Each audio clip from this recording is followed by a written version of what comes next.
In question 10, you're asked to calculate average rates of change of those functions.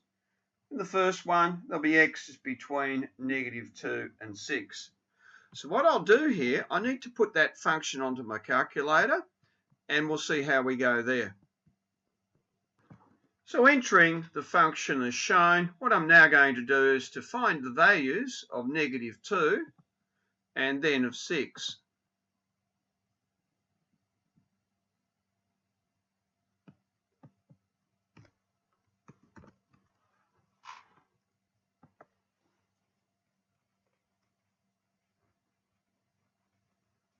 So end up with -8. And when x is equal to 6, function of 6 in that instance, I can do the sub, but I've got a calculator.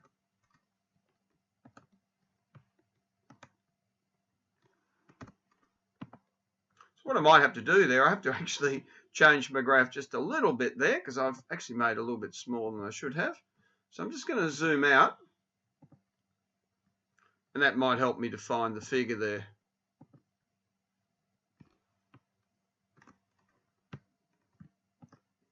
Much better. And that's -24. So the average rate of change, now you can see that's a decrease.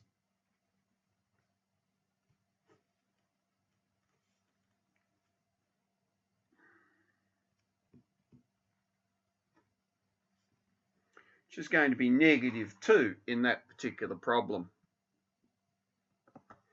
Moving along to B, and this is a linear function, so I won't bother doing anything else. This will actually be the actual rate of change that we're dealing with in the function. I plug the numbers, I've got 38 and then 50. So my average rate of change is equal to 50 take 38 divided by 16 take 12. And that gives me 3 for that particular problem. I don't have units, so I'll just leave it at 3.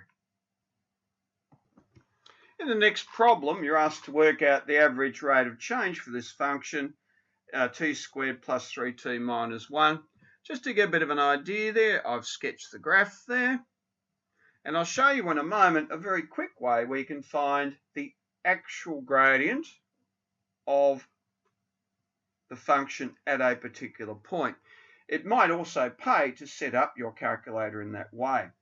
So what I might do when t is equal to 1, f of t there, f of 1, sorry, 1 plus 3 take 1 is going to give us 3, or the point 1 comma 3. And t is equal to 3. We've got 3 squared plus 3 times 3 take 1, which is going to be 18 take 1, which is 17, or the value of 3, 17. The average rate of change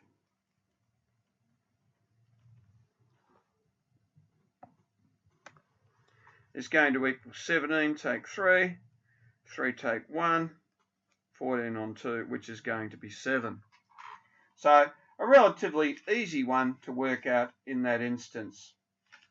Now, the little trick I'd like to show you on the calculator, I've got my function like so.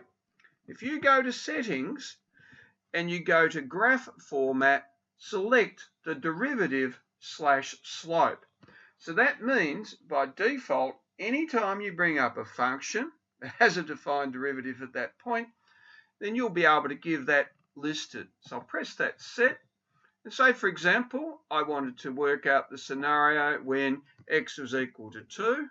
You can see there the value of the slope when x is equal to 2 is going to be 7. And you can see that as the graph goes down, get a point where it's 0. And I'll get a point, obviously, points, a range of points, sorry.